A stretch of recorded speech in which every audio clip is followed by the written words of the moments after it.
Hey, everyone out there. Thank you so much for tuning into another Addicted Fishing podcast.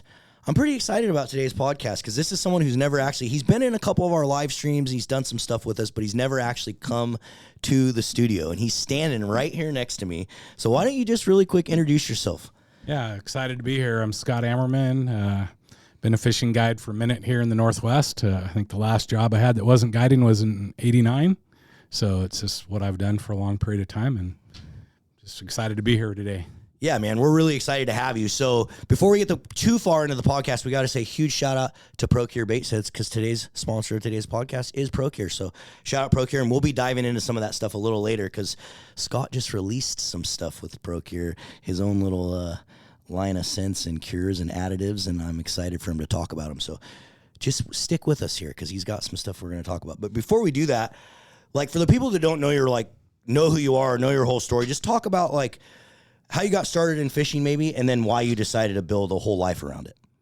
Sure. I was pretty lucky that as a kid, my dad was a fishing guide. So kind of whenever he had a free day, he'd call me and be like, hey, can you come get in the boat today? And, you know, if he had an open seat or something like that, I'd jump in as clients and do that kind of stuff. So I started fishing from a young age. And when I got old enough to drive, you know, I could drive over and jump on the boat anytime he had an open seat. And then pretty soon I'd be driving over and he'd be like, hey, just grab the other boat and just take it for the day. And so the next thing I know, I'm taking friends of mine out fishing and just going kind of every chance I could get. I just loved it. I couldn't get enough fishing, so I was always going out. And pretty soon my dad's looking at me going, hey, you got friends coming over every week. You should get your friends to give you $50 to cover expenses every time you come. And I'm like, man, I'm in college. I don't have friends that have $50, let alone, you know, going to give me $50 to go fishing. So he's like, well, I got guys that'll give you $50 or $100 anytime you want to go and just make a few extra dollars. So I started doing that a little bit on the side, just,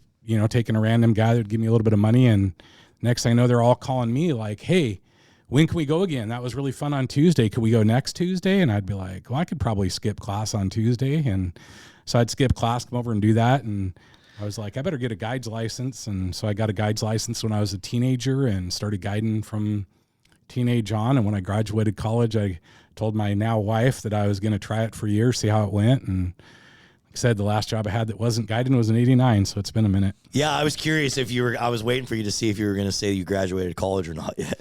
Like, cause I feel like, you know, you get excited, you're chasing it. It'd be really easy just to bail. You know, you see a lot of sports players do it. And I always think it's admirable when they go back and get their college degree. It's pretty cool of them. So this will be kind of an interesting question, I think. So you've seen a lot of changes in Northwest fishing. Do you think that there was such thing as like the glory days that you remember, where it was just like insane compared to what it is today? You know, I think in some ways, like what we got going on the Oregon coast right now with our broodstock steelhead programs, that we're in the glory days right now. But in a lot of ways, there's a lot of things we're doing that, you know, have a lot of room to grow and have definitely went backwards, you know. But, I mean, look at our coho runs, the fish advocacy work we've done to get our coho runs back. At least with our wild coho returns in the Oregon coast have been great. We figured out doing ocean harvest reform and habitat restoration. You know, one of the rivers I fish all the time, we had years where we had 300 coho a year coming back to that river. And in the last 10 years, we've had years that we had over 20,000. So it's really cool to see that coming back. So in some ways we're doing something right, but we have a lot of room to grow to get our fisheries back. Absolutely.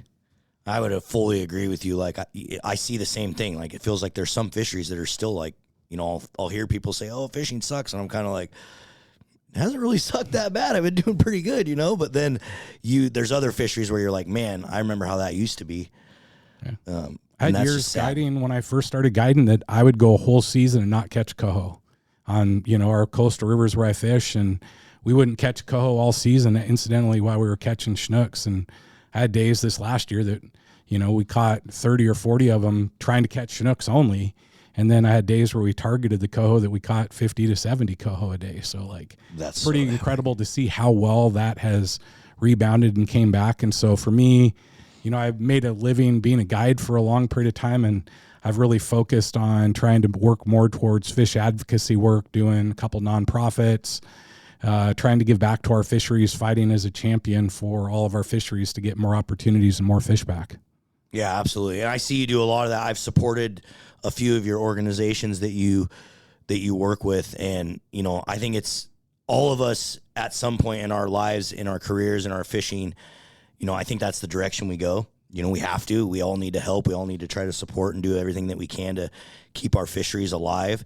I think on the other side of it, it's hard, and I'm sure you've seen it as well. As you're guiding and you've got a full-time job and you're guiding every day and you're waking up every day, and it's hard to dedicate that time to also the advocacy. You know what I mean? And I get it all the time from people that'll be like, oh, what does Addicted do for our fisheries? And it's like, well, we actually do a lot. You just don't see it, and you may not see much of it, especially Cameron in particular, But I think also when you're trying to run a business and have a family and do everything that you're doing, it's tough. It's really tough to take the time. Have you noticed that same thing? Yeah, for sure. It's hard to find the time to do stuff. And I'll tell you, when my kids were little and they were in sports and I was coaching sports and doing stuff, it was hard to find the time. But now that they went off to college and, me and my wife are empty nesters, I've really decided to dedicate a lot more of my time. And I will tell you that I'm super happy to be here, because anytime I've reached out to the Fishing Addicts and said, hey, we're doing our annual banquet here. I mean, you guys literally came over and filmed an episode and did that kind of stuff while we're doing our banquet. Every year you send us a giant box of stuff, the biggest box of stuff we get every year. That's, all the stuff that we auction off, that we raffle, that we give away. So, you guys have been a huge support for all of our advocacy work too. So it's just, glad to go full circle and be back here. Absolutely, Scott. And that's one of the things, I actually get kind of in trouble from my accountant with that a lot, because every single person that emails us, and I probably shouldn't even be saying this publicly, but I pretty much donate. I try to support any single thing I can. I actually have a little thing on my desk right now from the Clark County Jail, because I went in, there was some jail inmates that were been locked up for a while, and they just eat, breathe, and sleep fishing. And so I went in and just went into a room and just chatted with them, hung out for a little bit and chatted with people in the jail. And then we donated a bunch of stuff to their auction and stuff. But it's, I try to do as much as I can in the time that I have allotted, because I think it's important to give back to what's given to us, I thought you started telling a story there about how you got booked into the jail. I was listening. Yeah, oh, where's this going to go? No, that was my younger years when I was in juvie, not actual jail. so no, it's great. I've done the same thing, having a egg and cure business and that kind of stuff. And, I get called 50 times a year and asked to donate a guided trip, but as a fishing guide, you have to be very careful about what you give to and what you don't do. And, this last weekend we did a Cast for Kids event where we went out and took kids crabbing, and we had 38 kids show up with their families, and we got them out in boats and got them crabbing and doing stuff. And so it's just fun to do outdoor stuff and give back. But I try to limit my giving of days of fishing to 2 a year, and usually it's some kind of kids event or that kind of stuff. But usually if someone calls me, I'm giving them cure products, eggs, those kind of things. So we do a lot of that too, and that's what I appreciate about you guys. You're always super willing to help out. Yeah, I appreciate that, Scott. So let's get into a little bit of some stories, because I know you got to have some epic stories. So of all of the fish and all the years, is there any one fishing story or one fish that still stands out above everything else? I have one that is when I first figured out my cold water scent. We had a really weird November year where the water got super cold. The weather outside got into the teens every day for a week. And we hadn't really had a big rain yet, so all the fish were still stacked in tidewater. And I'm on this river, and we're fishing the tidewater, and the water got into the low 40s and into the 30s. And I will tell you, we had a week that it was like playing a video game on God mode. And we literally went out, and it was cold. So I just told my clients, just show up at 10. We'll go out at 10. We'd get there. There'd be a huge line of boats. We'd go ask if anybody caught one. Nobody caught one yet. We'd pull in wherever it was open, start casting, and we'd hook. I think for a 10-day period, I never saw another fish landed by another boat, and we never had a day we had less than 20.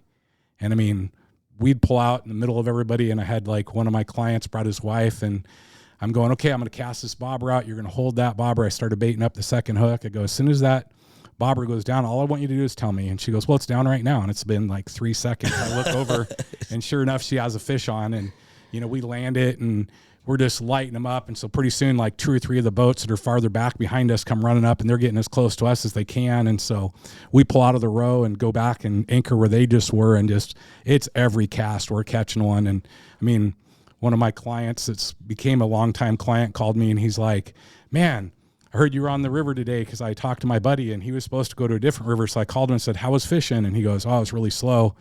He goes, unless you were Scott. And he goes, slow, like he caught a couple. And he goes, no, slow, like I never saw another fish caught except for Scott. And my client goes, well, how many do you see Scott get? And he goes, well, I was watching him. I saw him get 27.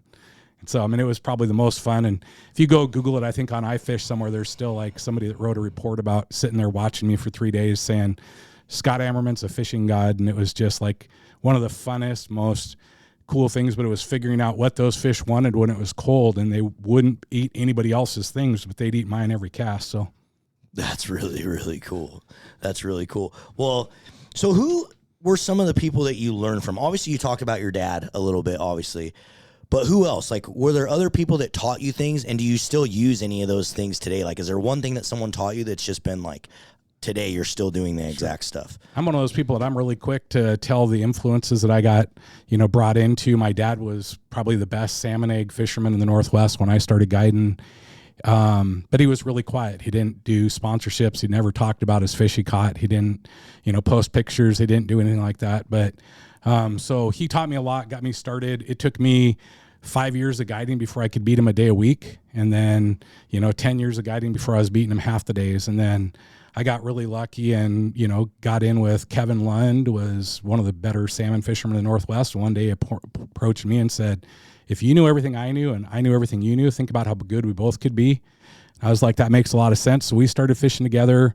And then I got lucky one year. Some guy booked a trip and his name was Jay Ellis, and I didn't know who he was. And he came out fishing me all day long. I was correcting his casting. And then he got home and sent me his book of how he won the FLW Tour Championship. And now he's in the Bass Fishing Hall of Fame. And we have had a great friendship now for 20 years since then. And I will tell you that just the conversations I've had with him about fishing, bass fishing techniques, different stuff he did, unbelievably made me a better fisherman. And then, you know, I hired Grant Shealy to work for me. I hired Ian Primo to work for me.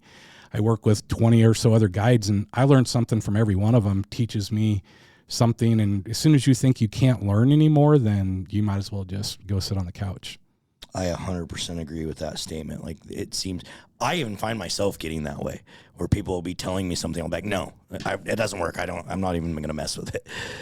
And Cameron's, he does that all the time for sure. Just look at him. He's usually pretty negative about that stuff. One of the funniest things I'll tell you is I was literally walking on my elliptical watching a video, and Cam's like, I'm going to show you how to rig your eggs on this hook. And he brings a bait of eggs on, he wraps the line around it. I know how to pull an egg cinch. And all of a sudden he goes, so what I do is I wrap it twice like this and pull it tight so it's twice around it. And I was like, that's ridiculous. And then I started doing it, and now I do it every time I fish. And I learned that one from Cam. And dude, I swear to you, by and like Cam, that something, video, dude, was we were on one of those coastal rivers. Yeah. Like I remember when we made that video. That's so awesome. It's just so funny. I literally was watching that, and I was like, I don't know, why would it make a difference to wrap it twice? You know what my like brain moment with Cameron was? One time I was watching him do a tutorial, and he was trying to get the braided line through the float, and then he just went on the other side and just sucked the braid through.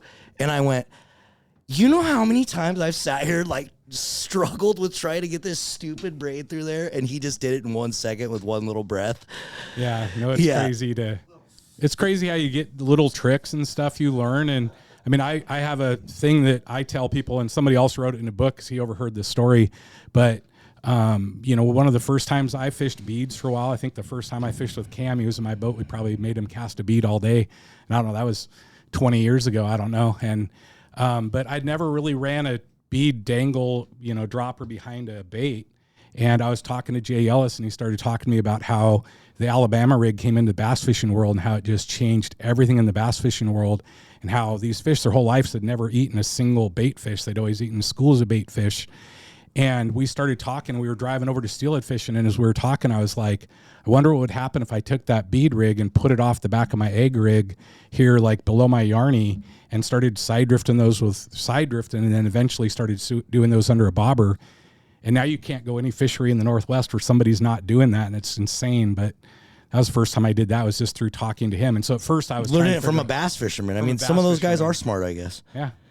So I know Cam's doing a lot more of that now, but it's they just have a different mindset about it and approach. And it's a lot of competitive fishing. And I think that's what really made me really good, is that we have some fisheries where we fish that it's like Drano, where it's super competitive and super crowded, and you think it's insane that you're even in there in the middle of all those people bobber fishing. And, but when you're in the middle of 50 boats bobber fishing and, you see 2 fish caught all day by everybody else and you caught 15, you go, okay, I had something dialed in pretty good, and some of those people are friends of yours that you're helping them, telling them what depth you're fishing and what you're doing, and you just get something dialed in. So. Yeah, so that's a perfect way to segue into, so like you're known for baits and cures. Like that's how I always knew you growing up. That's how I feel like a lot of people recognize Scott Ammerman, the Ammerman cure, the Ammerman eggs. How did that obsession start? Like what made you gravitate towards bait like that? Well, I think that, like I said, when I started fishing, my dad was the best egg fisherman in the Northwest, so we'd routinely pulling around people, pulling right as the boat was leaving and start catching fish right after they'd just fished the hole. So that really started it for me. And then just that competitive desire to figure out how my dad was so much better than everybody else, and trying to eventually, when I started guiding, trying to figure out how to beat him a day a week and how to, be able to be as good a fisherman as he was. And then my brain just works that way, that a lot of people will grab something and go, man, this, whatever it is, works. But my brain goes, why does it work? What are we getting in these fish reactions? What are we doing? And so then I'm probably the one person that has dove deeper into the science behind all the fish and what they react and why they react, what their bodies are being depleted of. And I mean, I had some amazing conversations with Jay Ellis about that, talking about scents and patterns and different stuff that we did that was, like how bass react when they're spawning versus how they react when they're guarding a bed, or all those kind of things. And so just looking at different stuff. And so I'm the person that anytime something works, I'm not okay with saying, okay, this particular thing worked when the water is 55 degrees. But if you keep a journal, I kept a journal for 25 years of fishing. I did as well. Where every time I went fishing, if I caught fish on a certain scent and the water was 57 degrees and we're fishing in the brackish saltwater, I wrote down what was working. And the next year I went back, and if it was 57 degrees and I'm in that brackish saltwater, that exact same thing worked again. So you start finding patterns and that kind of thing. And I always explain to people, like, if it's 110 degrees outside and you're out there sweating all day and doing work, you come in and go, man, that watermelon looks really good. I'd love to have some fresh watermelon. I saw you brought in a big container of it when you came in. So it's because your body's being depleted of water and you want to replace those nutrients. But you don't walk in from 110 degrees and go, man, what sounds really good? Hot cocoa. But if you're out in 22 degree weather all day fishing and stuff like that, you might come in and say hot cocoa sounds good. Well, salmon are the same way. When the water's a certain temperature, they're probably ate something, a certain thing their whole life at those water temperatures. So we really try to gear towards how they react, what they do in those temperatures, what their bodies crave, what kind of metabolic changes they're going through. So I've thought about it as a science that if I honestly explained it to everybody, I think most people's heads would probably explode. Yeah, I know. Yeah, for sure. For sure. So what do you think the biggest mistake people make when they're curing and fishing bait? The biggest mistake people make is they experiment to try to figure out what's going to work when the fish aren't biting. So if the fish aren't biting and you start experimenting with everything in your tackle box, it doesn't help you at all, because the fish either aren't there or they're not biting. So if you experiment when the fishing's really good, sometimes that's the best time to experiment, to see what do they bite more, what do they stop biting. So sometimes you want to see, hey, I've got this one thing that's working really well and it's catching fish, but what if I put this other bait out there for a second? Would they bite that one as well? Or are they going to stop? Or are they going to do whatever? So to me, I do more experimenting and more, whatever when the fishing's good. And if it's a struggle, I go to my go-to, know what works, and just grind. Because you know that what you have and what's trusted is going to work. So that's, for me, the biggest mistake most people make, is experimenting and trying to figure out what works when they're not biting. That makes a ton of sense. So let's talk a little bit now, with that being said, because as you've already spoken and said, you've had years and years and years and years of testing different things. And now you've taken all that and you've launched your own line of additives. I don't even really know. I know that we carry it all, which you can get it all on the Addicted website, guys, if you want to purchase it. But what all is it? What all did you make? Maybe just give us a quick rundown of what the products are and what each of them does. So I have 2 egg cures. I've had egg cures on the market for a number of years. I have a salmon steelhead egg cure, and we have 2 different colors for those. They're just literally for curing your eggs. When you get it, make it kind of foolproof, something you can go do, catch your own fish, how to preserve bait, do that kind of stuff. And then I have 4 scents that I've made. And the scents that I've made are things that I've figured out over the years that I was always reluctant to let anybody hear about or know about. I kept it as a secret to myself because I wanted that advantage everyday fishing. So I have one that's called cold water. It's pretty self-explanatory. If the water's cooler, this is going to be one that's lights out. I just told you stories about when it was in the 40s and 30s, how incredible that was. But this is my go-to. My guide friends that fish Oregon City, this is their go-to Oregon City bait when that water's below 50, even up to 55. This is their go-to. It's going to get them to bite. If I'm on the coast for fall Chinook or even on the, like upper Willamette tributaries, we had a couple of them that got really cold the last couple of weeks, and that cold water stuff that hadn't worked for 2 weeks started working really well again. So that's my cold water stuff. I have one that's called the salmon stuffer. It's, to me, it is, you're going to stuff the salmon when you put this one on there. It's a very thick, pasty gel that I made, and I'd put it on bait. And then eventually I was having to do the 360 troll thing, which I hate, but I had to go do that because I had to be competitive with everybody else out there. And I found I could put this on my spinners. And it's a thick enough paste that it would really stay on the spinners. I literally have some spinners in my garage that I fished a month ago, the last time I pro trolled, and they still smell today. So I was moving tackle around in my garage. I'm like, wow, those things still stink. And so it just stays on there. What I'd say is anybody that wants to see what it's like, take mine and then their favorite scent, put 2 drops of it, one of mine, one of theirs, and look at the consistency of mine, look at the consistency of theirs, and they'll see the difference in just the makeup of the product and that kind of thing. And then so that one's predominantly I think you ought to used. come up here in the fall, and we'll do a little Ammerman salmon stuffer versus addicted salmon blend, and Let's we'll do put 3 on either side, and we'll just use the same baits, and we'll see which Absolutely. one goes. Let's do it. I said that'd be incredible. Yeah, It'd be fun to do. And I know that I've had a number of friends that thought they were as dialed in as they could be at Buoy 10 or as dialed in as they could be on the Upper Columbia, and they told me that once they put my stuff on there and started running my stuff on half the rods and their stuff on half the rods, just watching the live scope, that they would watch fish come into the live scope. And they said, yeah, we'd get 1 out of every 3 to eat my stuff that I was pretty good at. And I thought that was pretty good, getting 1 out of every 3 that came into my live scope to eat it. And he goes, literally every one of them that came in on the side your stuff was on ate it. Like every fish. I didn't have a fish come into the gear and leave like for 2 whole days. So it was pretty fun to see. I'm excited to try stuff. it. It smells interesting. To me, it's one that I'll show a little demonstration on your live feed in a little bit about how we mix it into our tuna blend. To me, I replace the canned oils and canned tuna, and I mix this in there, and I'll show you how we do that. And then I have a sprinkle additive that I've made that is a additive you sprinkle over your baits, whether that's stuffer baits, whether that's salmon eggs, that kind of thing. It's an additive that is an olfactory response thing to the bait, so it really kicks the fish into stimulating their sense of smell. So like you can have an aquarium where the fish won't eat inside the aquarium. They literally have to do stuff where those fish put off a fear pheromone and they just won't react. They have to do stuff to train those fish to bite and feed in the aquarium or they'll starve to death. So what we find is we have to, if you stimulate their sense of olfactory sense, they'll come eat your baits. But the reason why it's a sprinkle and not something that's an additive you put on your eggs when you're curing them and that kind of stuff is because the fish don't like the taste of it, but they react to the smell of it. And so it's a good external. So you want an olfactory response versus a taste response in salmon. So those are the 2 things you get in a salmon response is an olfactory, stimulate their sense of smell, get them to come eat. So that's what I try to do. So then the third one we have is our hyper shrimp formula. To me, when I use ProCure's products, my favorite one was their shrimp formula. And so this stuff's gnarly too. I said, man, I love their shrimp formula. And so I just said, how can I tweak that and make it a little bit better and make it a little bit more, get those fish to respond to it. And so I kind of started with tweaking that and trying to make it. And we just called it hyper shrimp because it's something that works really well. And I mean, I just had a friend of mine.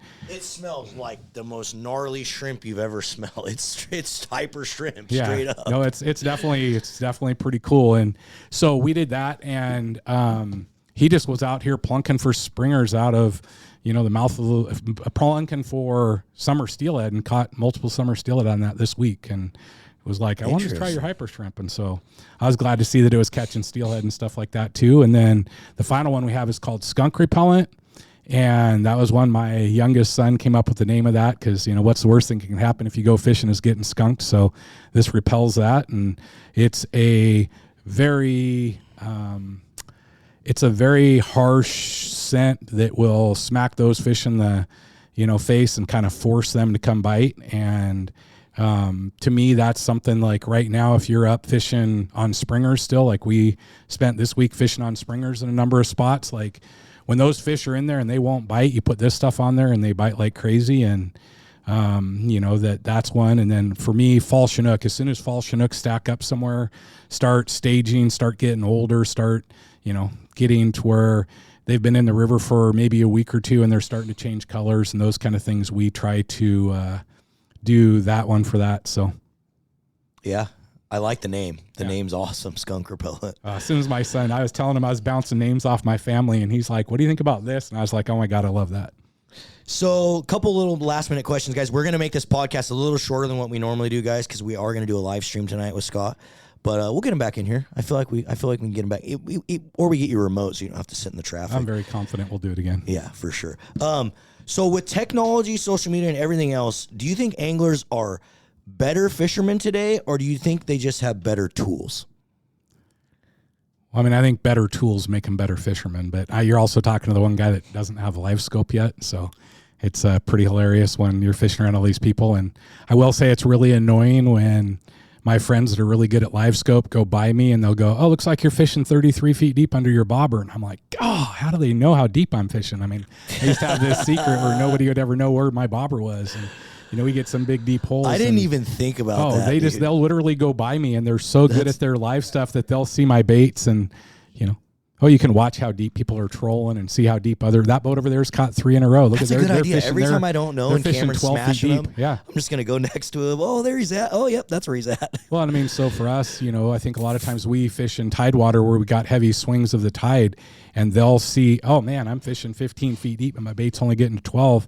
I'm not getting to where the fish are. And so, I think that we've had to become a lot better fishermen because fishing is more competitive. It's harder. It's all that stuff. So I think we have become lots better fishermen, and technology is a big part of that. Yeah, for sure. Okay, so after everything you accomplished, what keeps you excited about fishing? And what do you hope you leave for a legacy of Scott Ammerman?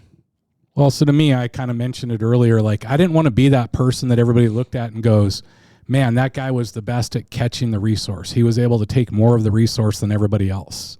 I wanted to be the person that went back and started doing advocacy work and doing stuff to give back. So to me, we just fought at ODF&W at the level, and we're supposedly getting an LC coho fishery after the ODF&W said we weren't going to get a, LC coho fishery this year.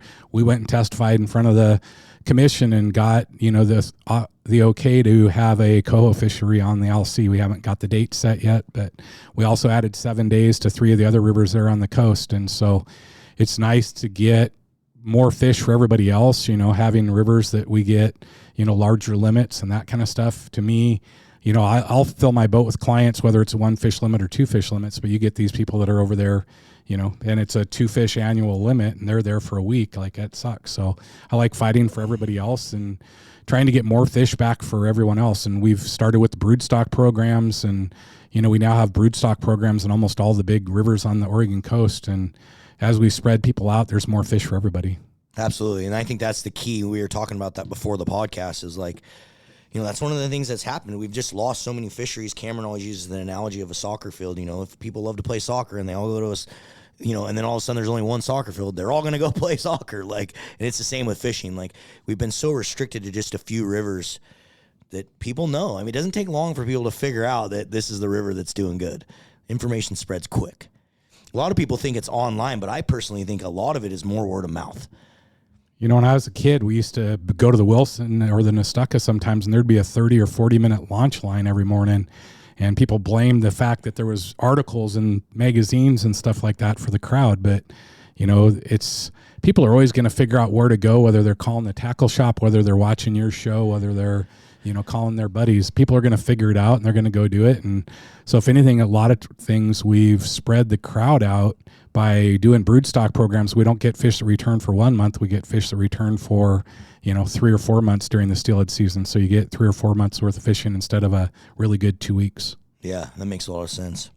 Well, that's awesome, Scott. I really appreciate you coming in here, man. And like I said, we're going to have to do this again because I have so many other questions for you that I want to ask you. So we'll have to get you in here for another podcast for sure. I think we could do like an hour one for sure. Yeah, for sure. Let's do it. We and can you always. Told me you like to talk, so I'm a talker. That's my problem. But yeah, it'll be perfect. All right, everyone. Thanks again for listening. Don't forget, shout out to Procure Bait Sense for sponsoring today's podcast. Actually, I think I got sent a code. Let me just go look on my email really quick, guys, because I think Procure was going to offer you guys a code. Yep, they did. 20% off Procure on their website, guys. Use code ADDICTED.